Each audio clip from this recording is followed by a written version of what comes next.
La siguiente presentación incluye a dos grandes amigas de la casa.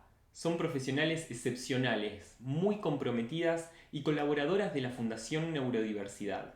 La doctora Melina Longoni es médica, especialista en medicina física y rehabilitación y también especialista en medicina hiperbárica. Es argentina, pero reside en España, donde trabaja para la clínica y la Fundación UNER. Preside el capítulo de residentes de la Asociación Médica Latinoamericana de Rehabilitación, es secretaria general de la Asociación Interdisciplinaria Argentina de Cicatrización de Heridas y miembro del Comité Latinoamericano de Gestión de Investigación en Rehabilitación. También forma parte del Comité de las Américas de la Asociación Americana de Lesión Medular y es miembro de la Junta Asesora de la Organización Internacional Sustain Our Abilities. Por su parte, Mariela Degano es profesora en Ciencias Naturales, licenciada en Educación para la Salud y diplomada en Educación Sexual Integral. Cuenta con varios títulos de posgrado en sexualidad, discapacidad y perspectiva de género. Es educadora y orientadora en sexualidades, coordinadora de talleres y asesora de centros educativos terapéuticos, centros de rehabilitación y centros de día.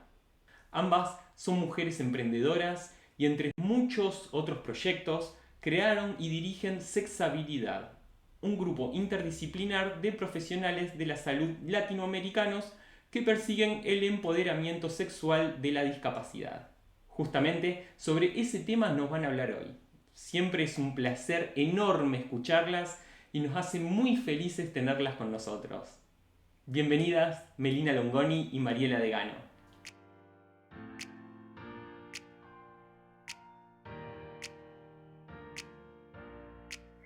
Hola, buenas tardes a todos.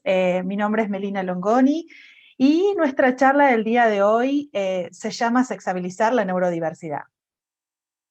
Bueno, ¿cómo están? Espero que estén muy bien. Yo soy Mariela Degano y bueno, mi compañera y yo vamos a intentar justamente sexabilizar estos espacios, agradeciendo por supuesto la invitación de la Fundación Neurodiversidad y especialmente de nuestro querido amigo Ramiro Mitre. Bueno, muy bien, vamos a arrancar un poquito sobre lo que nosotras siempre empezamos a hablar, que es un poco nuestras historias personales, nuestras historias de vida y quienes nos hacen ser hoy quienes somos. Y siempre esto es una invitación para que cada uno de nosotros podamos pensarnos siendo desde nuestro lugar como profesionales o como papás o como mamás o como hermanos de personas con discapacidad, nos podamos pensar un poquito y reflexionar sobre lo que somos nosotros mismos. Voy a dejar a mi compañera que comience con su primera foto y después voy a seguir yo. Bueno, ahí el título creo que es una invitación a que todos ustedes puedan también repasar sus propias biografías. Básicamente la intención que tenemos con estas fotos que están viendo allí en imagen tiene que ver justamente, bueno, con lo que fuimos, ¿no? Ahí yo en esa foto, en esa imagen tenía 5 años, y bueno, desde ese momento creo que siempre me gustaron las tizas, los pizarrones, andaba con libros y bueno, enseñarles, siempre fui una de las primas mayores, entonces los tomaba de alumnos y de alumnas a mis primos, que eran más chicos. Me parece que eso hace a lo que hoy me he convertido, ¿no?, en educadora, y la invitación nuestra siempre es a pensar en estas propias biografías, y estas propias biografías que también tienen que ver con nuestras historias, y que tienen que ver específicamente también con nuestras sexualidades. Estamos de acuerdo siempre con Meli, en que hablar de sexualidad no es sencillo, ¿sí? El que dice que es fácil hablar de sexualidad y el que muchas veces dice, no, es sencillo recordarse, no, no es tan sencillo. Y invitamos justamente a que este ejercicio pueda hacerse a diario, ¿no? Poder repasar quiénes somos, de qué estamos construidos, cómo nos hemos sentido, cómo nos han atravesado los mandatos familiares, cómo nos han atravesado los prejuicios en torno a nuestras vidas sexuales muchas veces. Y digo, para saber de dónde venimos y también proyectar hacia dónde vamos. Así que bueno, esa Mariela que ustedes ven allí en imagen, con esa postura tan desafiante, con las manos en la cintura, creo que tenía que ver también con lo traviesa que era, con lo inquieta que era, y bueno, creo que eso se ha trasladado también en mi vida adulta, ¿no? De ser muy curiosa y de estar siempre, permanentemente en movimiento. Así que bueno, esta invitación a ustedes de que también repasen sus propias biografías.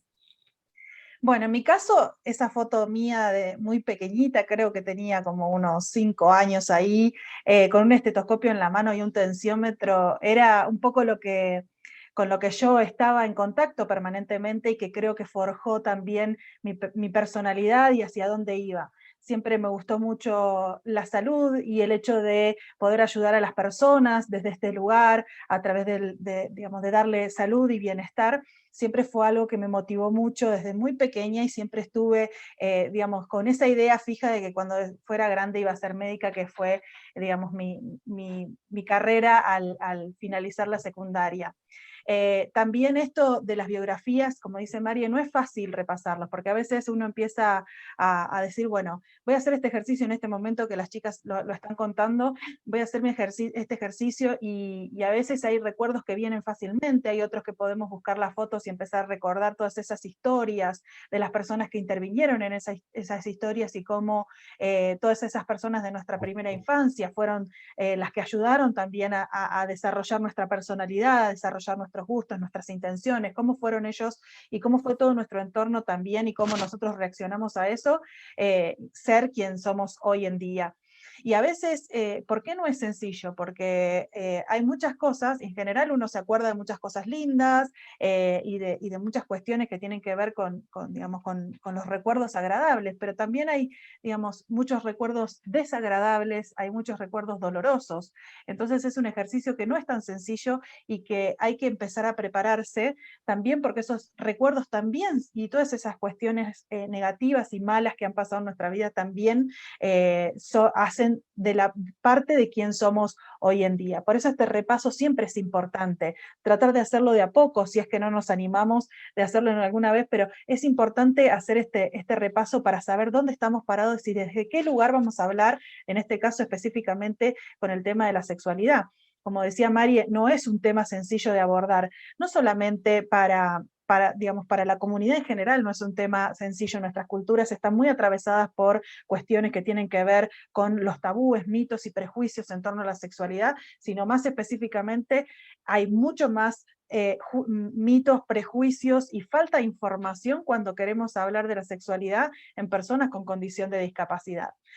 Nosotras consideramos que la educación y la información es el pilar fundamental para poder empezar a hablar, poder empezar a despojarnos de todos estos mitos y prejuicios y poder empezar a hablar sobre sexualidad y más específicamente en aquellas personas que tienen una condición de discapacidad. Bueno, creo que por eso surge de estas dos disciplinas de las cuales venimos, con Meli nos conocemos hace mucho tiempo, y bueno, creo que estas disciplinas, educación de mi lado y salud del lado de Meli, tiene que ver con esta alianza y surge justamente esta propuesta que es sexabilidad, que entendemos que es una palabra que viene a echar luz justamente en aquellos lugares donde históricamente hubo tanta oscuridad, no tanto silencio, rodeado, como decía Meli, de tantos mitos y de tantos prejuicios que ahora los vamos a ver un poquito, porque entendemos que hay que seguir trabajando, no solamente en el contexto profesional, sino también familiar y propio. Hay que seguir trabajando en estos prejuicios, ¿no? Y derribando sobre todo estos mitos. Sexabilidad para nosotros es una propuesta enriquecedora porque básicamente surge como un espacio de formación, primero un espacio de deseo entre nosotras, ¿no? Y después entendimos que era una construcción que tenía que extenderse a otros y a otras profesionales. Así que bueno, hay un equipo de muchos profesionales de toda Latinoamérica y de otros lugares también que participan y nos enriquecen y estamos interactuando todo el tiempo para poder garantizar esto, el empoderamiento sexual de las personas con alguna condición de discapacidad. Exacto, con Mari siempre lo pensamos como llevar a la acción todo lo que decimos, ¿no?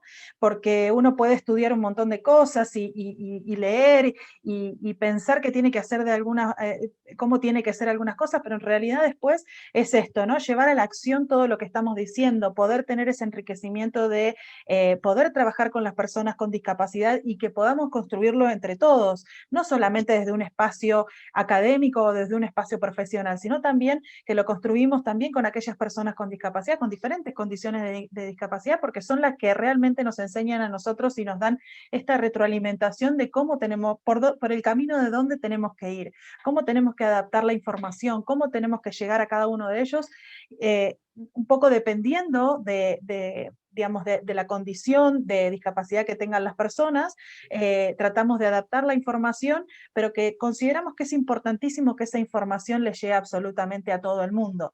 Y por eso, un poco lo que decía María recién, que es nuestros dos pilares fundamentales, la educación y la salud, que es un poco esta sinergia que tenemos entre las dos y esta alianza que le encanta decir a María esa palabra, pero que es tan correcta, que es justamente estas visiones desde dos profesiones mirando a una misma persona y con esa persona también interactuar, digamos, ¿no? Estamos todos en este mismo círculo en el cual nos estamos retroalimentando permanentemente y con la visión desde cada uno.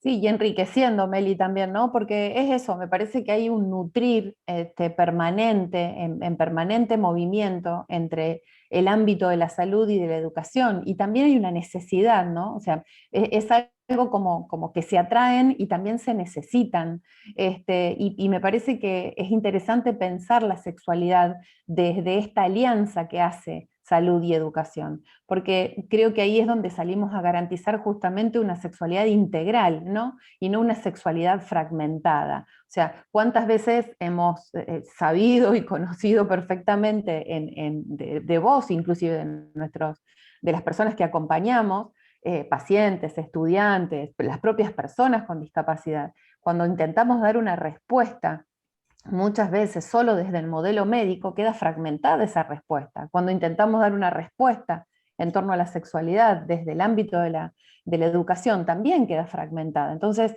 digo que en este encuentro de salud y educación me parece que hay un nutrirse permanente que da una respuesta mucho más integral a la hora de intervenir justamente en sexualidad. Y por eso, bueno, un poco ya nos presentamos y dijimos que sexabilidad para nosotros era un espacio de encuentro, un espacio de encuentro no solo profesional, sino también un encuentro un espacio de encuentro de emociones, ¿no? Y sobre todo con ese mejunje que se va armando, con esa masa que se va armando, creo que lo dejamos leudar siempre y decimos, bueno, es para las personas con discapacidad y es con las personas con discapacidad. Por eso entendemos que este espacio es junto a ellos y junto a ellas también, ¿no? Y por supuesto, claro, porque recién contábamos que venimos de disciplinas distintas, pero que a la vez se hermanan, entendemos que también sexabilidad es ese lugar de orientación, es ese lugar donde podemos de alguna manera producir, ¿no?, conocimientos nuevos. Creo que ya invitarlos a pensar en este término sexabilizar, creo que justamente tiene que ver con crear terminología nueva que de alguna manera empiece a generar estos procesos, ¿no?, de empoderamiento que mencionábamos antes. Y otra cosa que para nosotras es muy importante es generar esta red de vínculos, ¿no? De vínculos profesionales, pero también de vínculos profesionales en contextos familiares, de vínculos profesionales con las propias personas con discapacidad, que no queden solamente en esos vínculos profesionales entre profesionales, ¿sí? Porque sabemos y entendemos que son importantes. Es importante producir conocimiento nuevo profesional, pero también es importante que podamos llevar a la acción todo eso que producimos nuevo, ¿no? Y que podamos llevarlo a la acción de una forma comprensible, que podamos llevarlo a la acción de una forma en que justamente llegue a acompañar a las personas con discapacidad y no a dictaminar nada. Exacto, en esto último quisiera hacer una pequeña reflexión o resaltarlo un poquito más, en que digamos, no existe una receta universal de cómo hablar con las personas o qué tipo de, o sea, que hay que decir esto, que esto va a funcionar para todas las personas. No hay una receta universal de cómo intervenir. Y tampoco hay una receta de decir, bueno, vos vas a dirigir a esta persona, decirle cómo tiene que ser su sexualidad, porque vos considerás que desde tu lugar, como papá, como mamá, como profesional, podés dirigir cómo tiene que ser eso. No, esto es un acompañamiento. Creo que esa es, digamos, la palabra clave. Sexabilizar o sexabilidad es un proceso de acompañamiento, de trabajo en equipo, con esta orientación sexuada para las personas con diferentes condiciones de discapacidad. Una cosa que es muy importante, que seguramente también lo vamos a retomar un poquito en mitos, es que la sexualidad, no estamos hablando específicamente de la parte genital y de las relaciones sexuales. Entonces, en esa invitación que nosotros estuvimos diciendo al principio de nuestras propias biografías, estábamos hablando de cómo fuimos construyendo nuestra sexualidad.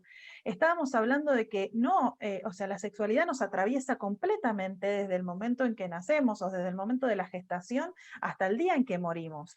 Entonces, todo ese desarrollo es el desarrollo de la sexualidad. La sexualidad está impregnada en nosotros mismos en cada acto diario que estamos teniendo. Entonces, es abrir un poquito más la cabeza y que cuando hablamos de sexualidad, no estamos hablando únicamente de mantener relaciones sexuales.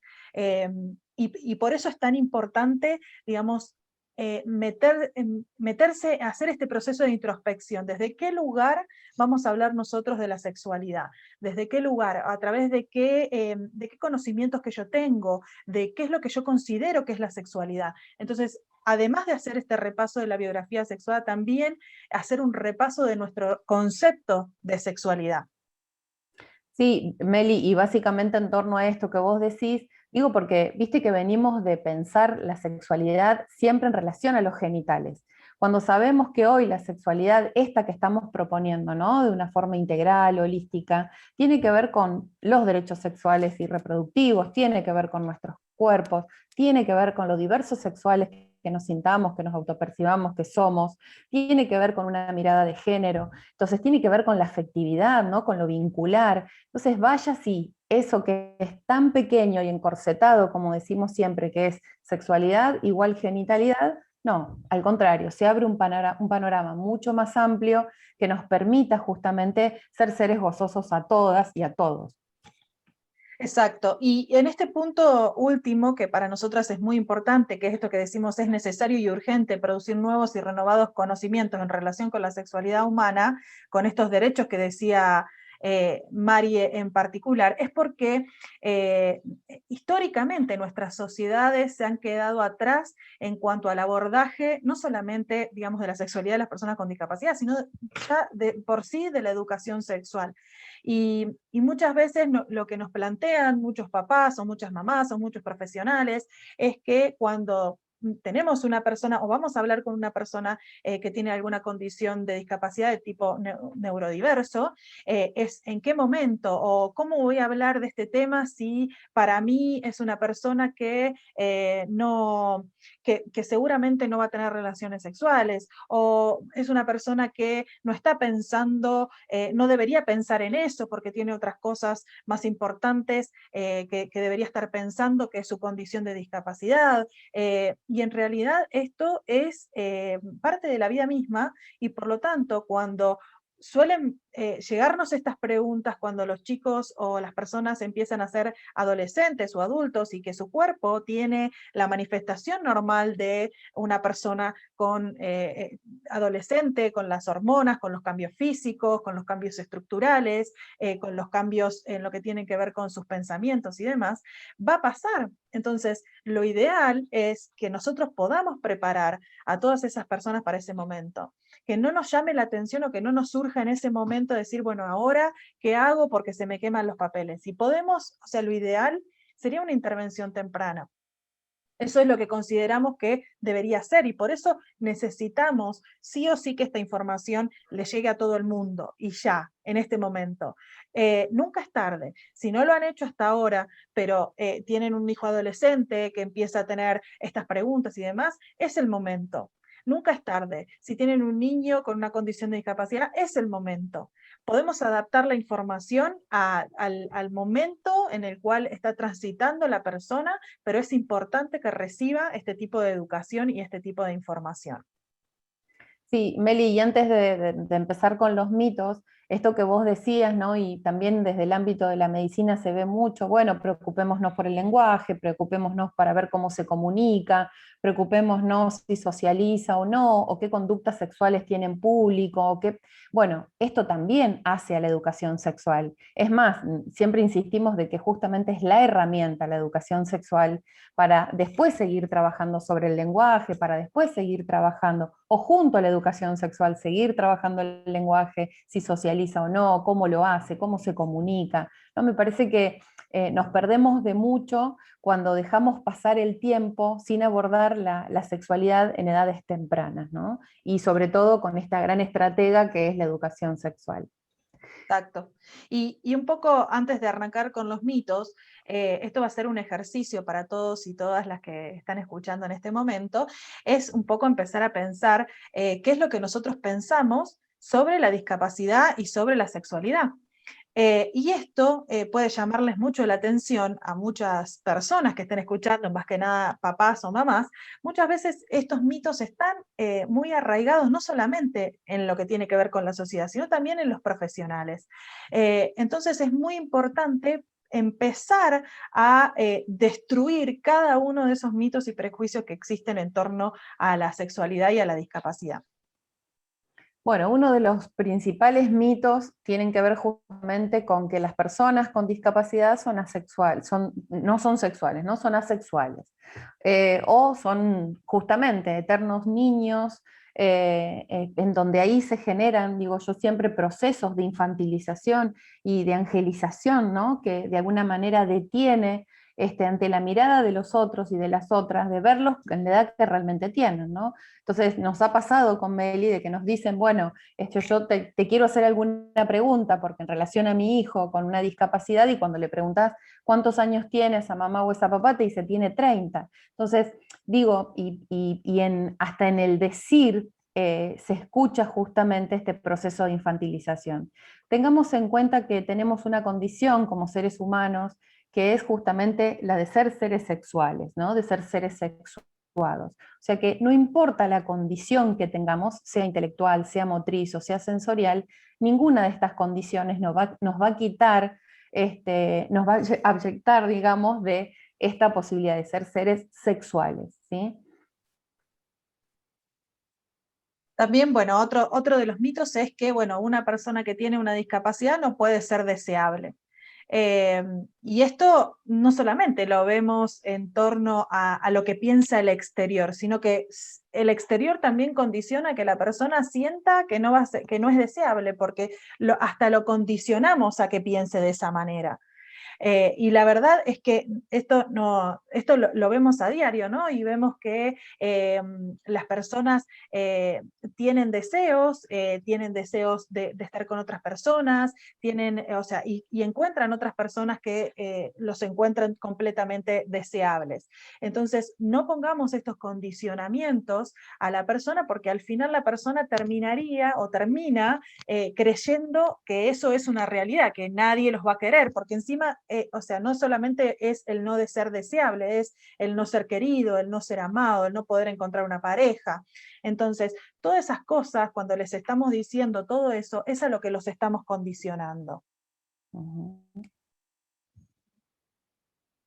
Yo sé que a usted le gusta, doctora, esta imagen, y sé que le va a gustar explicarlo, pero como usted quiera, vamos a ponerle Bueno, dinámica.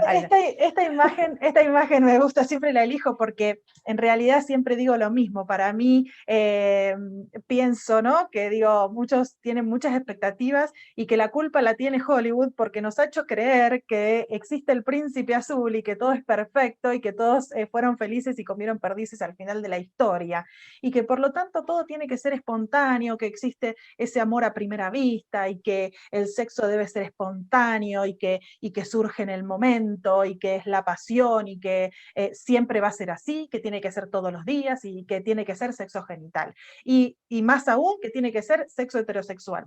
O sea, todas esas cosas, esos condicionamientos que les estuve diciendo recién, y creo que cada uno de ustedes que está escuchando esta charla en este momento está pensando que sí, es real. Porque en realidad eso es un poco lo que nos fueron diciendo, lo que nos fueron, o lo que nos fue bombardeando la sociedad de cómo debería ser. Entonces, la realidad es que no, y no es ni siquiera para una persona con o sin discapacidad. La realidad es que muchas veces en los momentos hay que planificarlos. La realidad es que existe diversidad sexual. La realidad es que existen otras formas de sexo que no implica el sexo genital. Existen otras formas de expresarse, existen otras formas de desearse. Entonces, cuando muchas veces a las personas con discapacidad o las personas neurodiversas necesitan un poco más de tiempo, necesitan un poco más de planificación, que probablemente a lo mejor una persona que no tiene una condición de discapacidad, y eso está muy bien que puedan planificar el momento, está muy bien que puedan pensar ese momento, cómo va a ser, qué es lo que esperan de ese momento, poder hablarlo con anterioridad. Siempre las personas con discapacidad tienen este miedo de poder enfrentarse a este primer momento con todas las frustraciones de cómo puede ser, de la incertidumbre de cómo puede ser, de qué es lo que va a pasar, qué complicaciones puedo tener en ese momento, o sencillamente sentir un montón de cosas de miedos y temores que pueden generar eso. Entonces, por eso es tan importante la educación y hablar y la información previa que reciban de nosotros, la forma en que la reciben, lo gestual de cómo lo transmitimos, cómo lo decimos,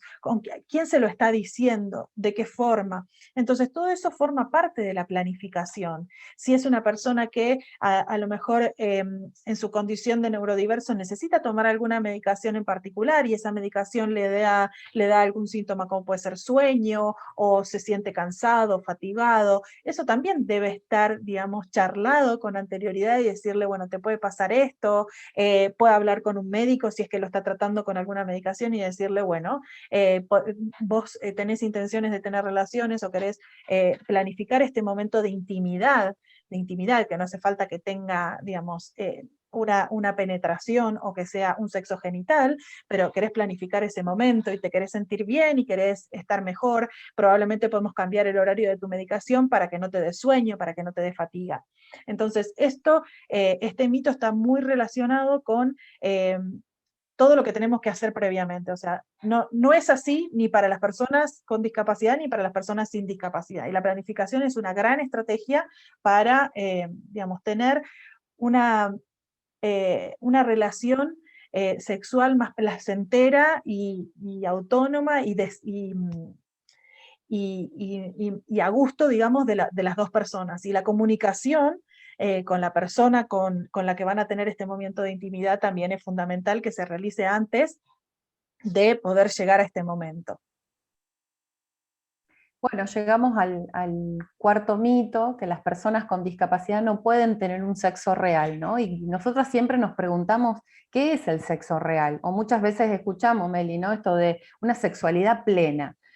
Bueno, ¿qué es pleno? ¿Qué es plenitud en sexualidad? Es algo que estaríamos horas debatiéndolo y discutiéndolo. Esto del sexo real, lo mismo. El sexo real al que nosotros llamamos más marketinero, ¿no? Lo que nos muestran las redes, los que nos imponen muchas veces las redes, los medios de comunicación, cuando en realidad, o mucho más comercial, sabemos que el sexo debe ser planificado y el sexo Me gustaría mencionar a Efigenio Amezúa, que es un sexólogo español, que siempre dice esto del hecho sexual humano, dice Efigenio, y es maravilloso escucharlo decir esto porque es por donde nosotras también entendemos esto de la sexualidad, ¿no? Es el hecho sexual humano, no es sexo solo, porque el sexo muchas veces lo relacionamos con esto, con este chip que nos han puesto en la cabeza que tiene que ser heterosexual, que tiene que ser en una cama, que tiene que ser con penetración, que tiene que ser con un pene erecto y con una vulva lubricada. O sea, todas estas cosas que tienen que ser con eyaculaciones y orgasmos explosivos,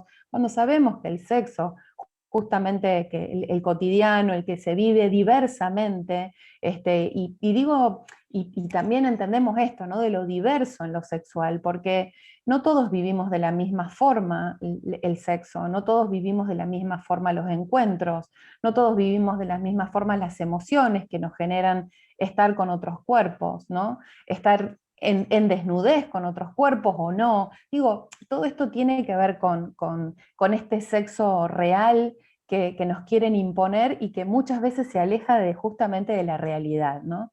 Y ahí yo siempre digo que entre real e ideal hay una diferencia enorme. Bien, este mito también no solamente lo vemos muchas veces con respecto a las personas, o sea, de las personas en sí mismas que lo piensan, sino que también lo piensan los familiares y la gente del entorno, que es que las personas con discapacidad no son buenas elecciones como parejas.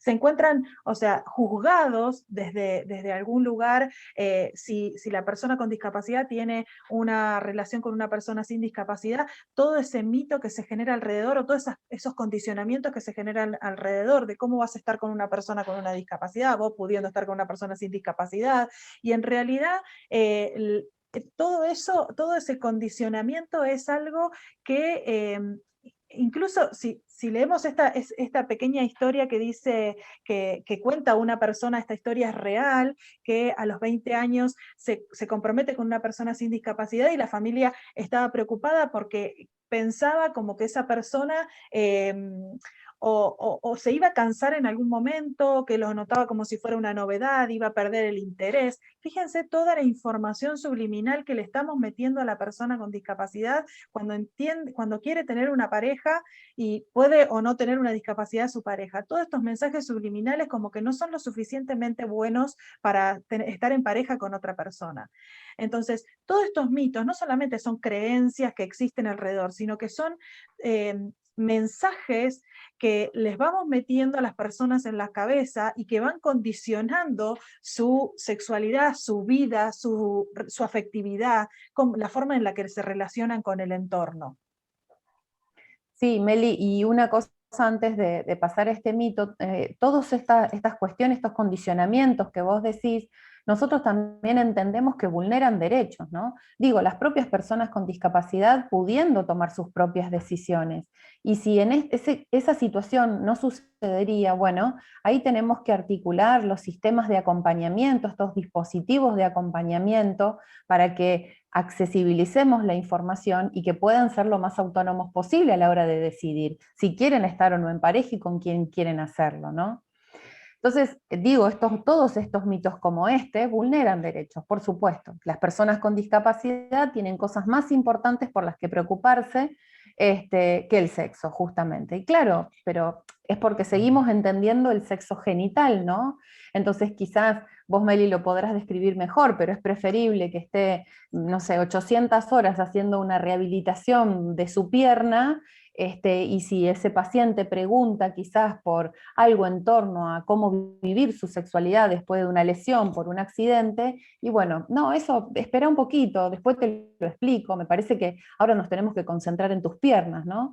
¿Cuánto pasa esto a menudo? No solo en torno a la discapacidad motriz, sino al resto de las discapacidades, digo, cuando en intelectual también a veces pensamos, no, yo no le quiero explicar esto porque, de hecho lo escuchamos de familias diciendo, no quiero meterme con el tema de educación sexual porque no sé si me va a comprender y tengo temor que haga otras preguntas o que empiece a tener ciertas conductas, ¿no? Entonces, de alguna manera, ¿por qué no los dejamos a ellas y a ellos que decidan qué es lo importante? Exacto, eso creo que es, digamos, la clave, ¿no? Porque nosotros consideramos que somos los profesionales o los papás o las mamás que tenemos que sabemos qué es lo que ellos quieren y lo que necesitan. Y priorizamos de acuerdo a nuestra óptica. Entonces, esto de la sexualidad es casi, entre comillas, para los rehabilitadores o para los profesionales, es casi, bueno, estamos hablando de una cuestión que podemos verlo más adelante, o sea, no es algo que importante en este momento porque ahora tiene que aprender a hacer si es una persona en silla de ruedas, por ejemplo, tiene que aprender primero a trasladarse o tiene que aprender, si es una persona con una discapacidad de tipo intelectual, tiene otras cosas más importantes que aprender específicamente con digamos, cuestiones cognitivas específicas, pero nunca preguntamos, y ese es un gran error, nunca preguntamos qué tan importante o qué es lo que ellos realmente quieren, porque consideramos que nosotros sabemos más y podemos aportarles más. Entonces, la pregunta debería ser, ¿vos qué querés? O sea, ¿qué esperás? ¿Qué esperás de esto? Cuando uno desde el lado del profesional es, ¿vos qué esperás de esta intervención conmigo? ¿Qué es lo que vos querés? ¿Cómo lo priorizarías? ¿Cuáles son las cosas más importantes? Entonces, si para la persona lo más importante es hablar de sexualidad, dejaremos de lado el resto de los tratamientos que teníamos planificados para otras áreas diferentes y nos enfocaremos en lo que ellos consideran que, que es su prioridad en este momento. Y esto, digamos, es una reflexión, un llamado a reflexión hacia todos, ¿no? De cómo nosotros consideramos que somos los que, y seguimos con la idea de que tenemos que dirigir no solamente su sexualidad, su vida, porque consideramos cuáles son las cosas que tiene que hacer, porque sabemos mejor que ellos qué es lo que ellos necesitan y lo que ellos quieren. Bueno, y vemos un mito que es el número 7, que dice: las personas con alguna condición neurodiversa no pueden establecer relaciones afectivos sexuales con normalidad. Sabemos que esto es absolutamente falso, pero también, insisto, tenemos allí acciones normativas, ¿no?, que nos dicen muchas veces cómo debemos relacionarnos afectivo y sexualmente. Entonces pensamos que todos tenemos la misma forma de vincularnos, que todos tenemos las mismas formas de conectarnos con otra persona, ¿no? Entonces, muchas veces, y esto a mí me gusta decirlo claramente, muchas veces este aleteo de manos dice más que un beso o que una palabra amorosa. Digo, me parece que hay que estar atentos a esas formas diversas que tienen los cuerpos de poder expresar todo lo que tiene que ver con la afectividad, ¿no? Y derribar, por favor, este mito de que tenemos que tener todas las mismas formas de relacionarnos y de expresar la forma en que nos sentimos. Aquí también somos todos diversos, ¿no? Todos expresamos nuestras emociones de diferentes formas.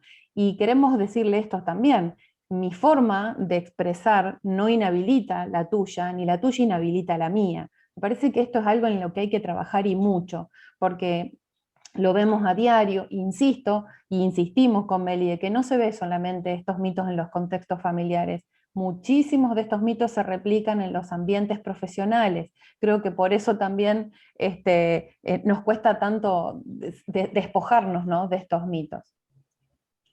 Bueno, aquí sigo, Meli, usted dirá, ¿eh? Las personas con autismo o en relación a las personas con algún tipo de discapacidad intelectual, se asocia esto de que son exhibicionistas o que tienen conductas de quitarse la ropa o de autoexplorarse en público. Bueno, allí siempre sugerimos esta herramienta que es la educación sexual, ¿no?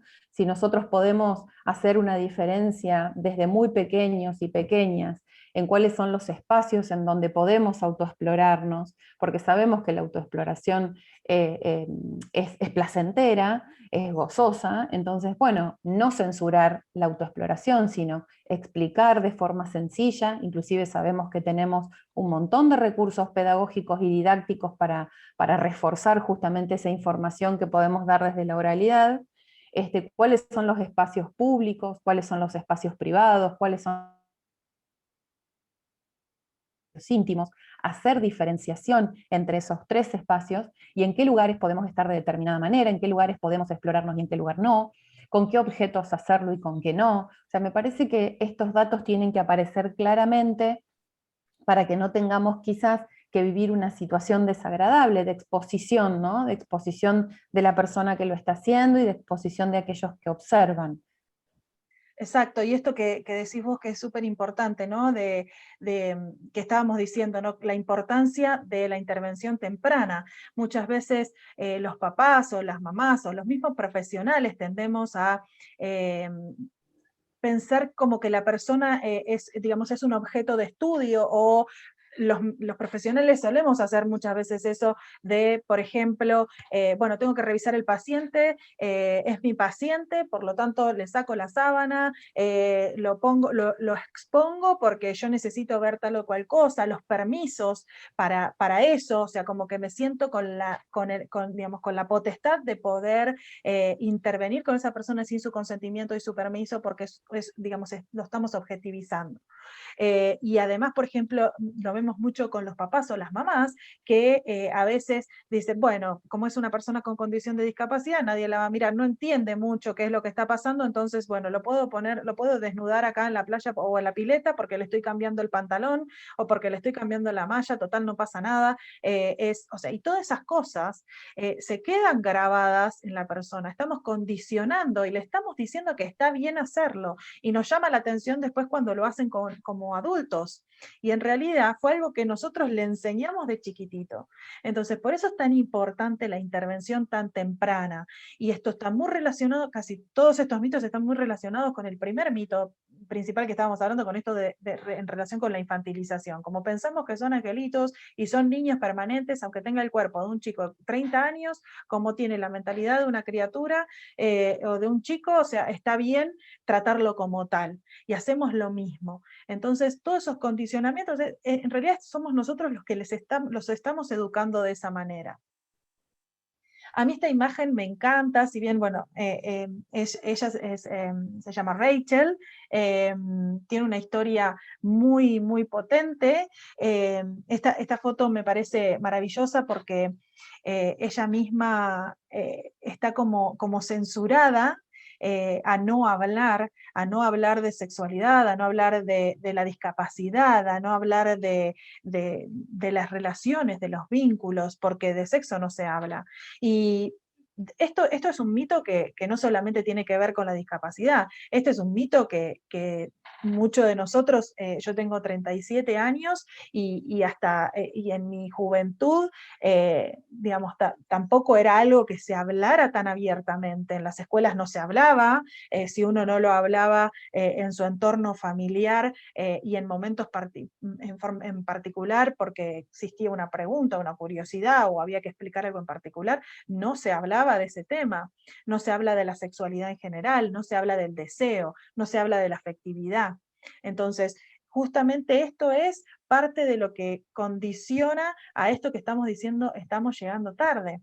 Si ya de por sí hablar de sexualidad es una limitante, y ya estamos circunscribiendo y decimos, bueno, hablar de sexualidad es un tabú, la discapacidad es un tabú. Cuando tratamos de juntar la sexualidad y la discapacidad, ya estamos circunscribiendo este universo en una cosa ínfima y mínima.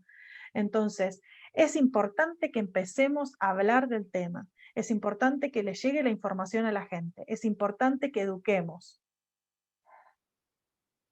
Bueno, las personas, creo que viene de la mano de esto que decías, Meli, ¿no? Si no educamos, seguramente vamos a poner en riesgo a las personas con cualquier tipo de discapacidad. Digo esto porque hay un mito ahí siempre sospechoso de que las personas con discapacidad no son agredidas sexualmente o que no sufren abusos sexuales o agresiones sexuales, y en realidad esto es absolutamente falso, ¿no?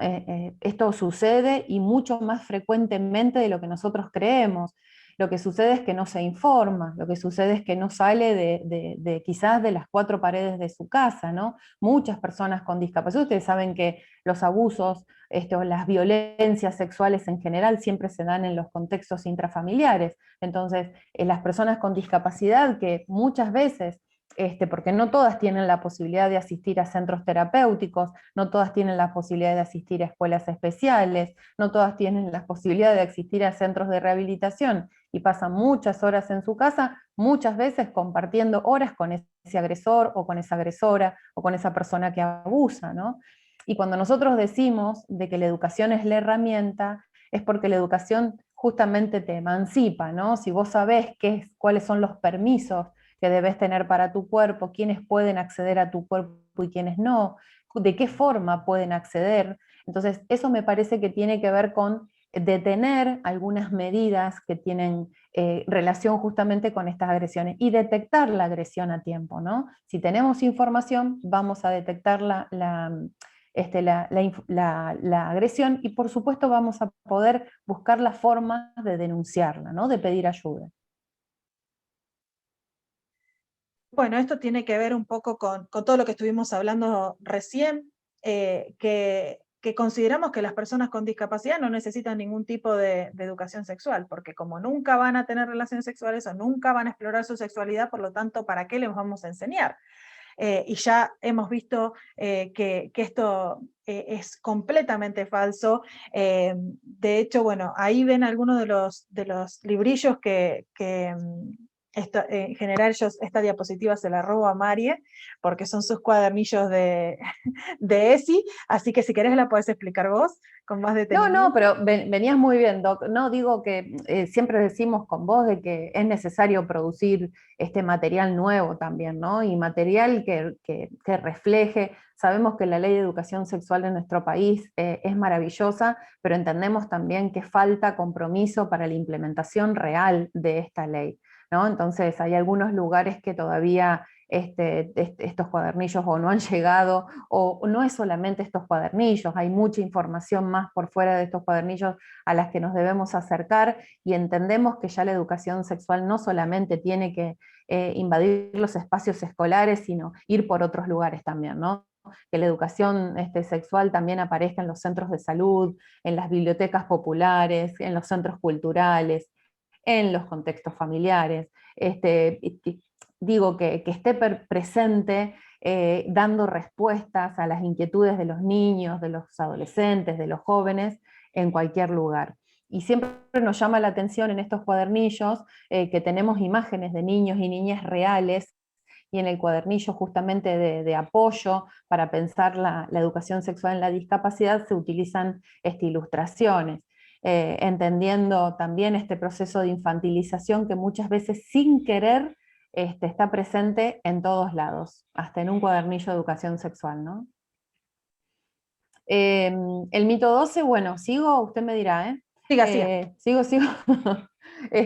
Sabemos que uno de los mitos más frecuentes, sobre todo en los varones con algún tipo de condición de discapacidad, es motivar justamente estos ritos sociales de iniciación, o de debut sexual, ¿no? Que muchas veces viene de la mano de quizás de personas mayores, que, bueno, que antes sí, por supuesto, se usaba y se estilaba, como decían los abuelos, esto de llevar al varón de la familia con una trabajadora sexual. Hay que tener mucho cuidado con estos ritos de iniciación en personas que tienen alguna condición de discapacidad intelectual.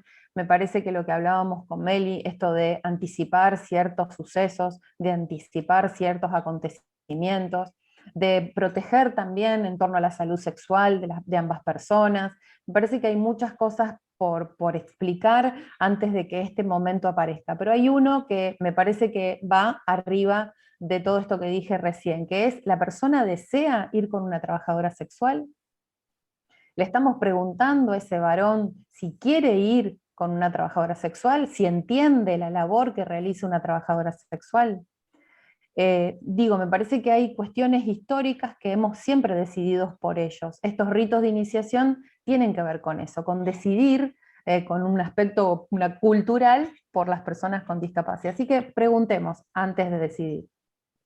Sí, otro de los mitos es que, bueno, en estos espacios de intimidad tenemos que vigilarlos todo el tiempo, ¿no? Por las dudas que se hagan daño, para ver qué están haciendo, porque casi es prohibido, no lo pueden estar haciendo, no puede suceder. Entonces, en general, y esto pasa mucho, por ejemplo, en centros de rehabilitación, que las puertas tienen que estar abiertas, que entramos o los profesionales entran o porque hay que darle una medicación, o entra la enfermera, o entra como si fuera, digamos, una cuestión de que nosotros nosotros tenemos que hacer una cosa con ellos, entonces nosotros tenemos que entrar y tenemos que ver qué es lo que están haciendo. Y por lo tanto, si estos momentos surgen, tenemos que vigilarlos todo el tiempo, porque ni siquiera tienen que surgir. Entonces, estos espacios tienen que estar propiciados en un momento, porque es importante, porque si no los damos, en algún momento van a aparecer, y va a aparecer en otro lugar donde no sea socialmente aceptado, donde la persona lo va a hacer cuando tenga la necesidad, cuando quiera, cuando le parezca, porque así se lo enseñamos, entonces no le estamos propiciando el espacio de intimidad. Hay que enseñar dónde, hay que enseñar cuándo, hay que enseñar en qué lugares, y hay que enseñar, digamos, qué lugar ocupa esto dentro de toda su vida, y que ellos nos cuenten también qué tan importante es para ellos. Para nosotros, durante el año pasado en pandemia, tuvimos la posibilidad de poder encontrarnos a través de la virtualidad con profesionales de toda América Latina y de España, y de poder intercambiar con todos estos profesionales de la educación y de la salud, que con diferentes realidades, con diferentes entornos, con diferentes culturas, cómo se estaba viviendo la sexualidad y la discapacidad. A partir de eso generamos una herramienta que es este libro que se llama Sexabilidad, Empoderamiento Sexual en la Discapacidad, que justamente es un libro donde empezamos a intentar abordar todos los tipos de discapacidades del área de la sexualidad. Es un libro de acceso libre y gratuito, que se puede descargar en forma online. Hoy en día lo hemos lanzado hace muy poquito, más de 1000 personas lo han descargado, y por suerte también hemos tenido la posibilidad de traducirlo al inglés, y ha llegado a diferentes partes del mundo. Esta es nuestra intención, y de esta forma nosotros ponemos nuestra intención y en nuestro énfasis en decir, la información le tiene que llegar a todo el mundo, y de forma adaptada. Este libro tiene no solamente para el profesional, para el familiar, sino para la persona con discapacidad, porque inclusive tiene formato de lectura fácil para que la misma persona pueda entender y comprender el material de una forma adecuada. Bueno, creo que para ir terminando ya y ir despidiéndonos, que siempre tenemos costumbre con la doctora Longoni de extendernos, ya es una constante en nosotros, en nosotras, recordarles que todas las personas, independientemente de la condición, somos seres sexuados y sexuadas, que la sexualidad va mucho más allá de los genitales, que todas las personas tenemos diferentes formas y modos de comunicarnos, de sentir, de expresar, de que todos los sentidos juegan un rol sumamente importante a la hora del sexo, que está bien planificar los encuentros, que está bien planificar los momentos, que está bien que nos demos el tiempo para planificarlos. Está bien también la anticipación, y que es fundamental esta anticipación para poder organizarnos y no tener sorpresas. Sorpresas que quizás sean gratas, pero también que puedan ser desagradables. Entonces, por eso es importante poder planificar. Siempre, siempre la educación sexual es una herramienta que nos va a ayudar, que nos va a acompañar, y que muchas veces resuelve, ¿sí? Resuelve. A veces nos rompemos la cabeza pensando el cómo, y la educación sexual, con toda la bibliografía que viene de la mano de ella, ya tiene resueltas muchas de las cuestiones. Después otras, por supuesto, hay que construirlas. Y siempre para nosotros, siempre le vamos a poner voz y le vamos a poner palabra a la temática de la sexualidad. No sé qué está espiando el niño ahí. A mí me parece que nos está espiando a nosotros, corriéndonos primero con el tiempo, después diciendo, vaya, que nos estamos animando a hablar, sí, porque es cierto, muchas veces nos dicen, y se animan a hablar de sexualidad y discapacidad, y a nosotros nos gusta decir que sí, hablamos de sexualidad en la discapacidad, que hay una diferencia enorme, y sobre todo con las personas con discapacidad, que creo que son esas voces las que hay que salir a escuchar y a dar espacio para que se expresen. Bueno, muchísimas gracias, muchas gracias por este espacio, gracias a la Fundación Neurodiversidad, que hace un trabajo enorme, enorme. Estamos muy felices de poder trabajar con ustedes, la verdad que ha sido un placer enorme. Tienen nuestro correo, pueden escribirnos en el momento en el que quieran, y desde ya, bueno, desde mi parte, muchísimas gracias y un beso para todos. Bueno, nada, el beso gigante, que estén bien, saben que cuentan con nosotras a partir de ahora, Y bueno, cualquier consulta será bienvenida para lo que ustedes deseen, estamos a disposición. Gracias, Ramiro y compañía, porque hay mucha gente detrás de esa fundación. Un placer enorme. Gracias.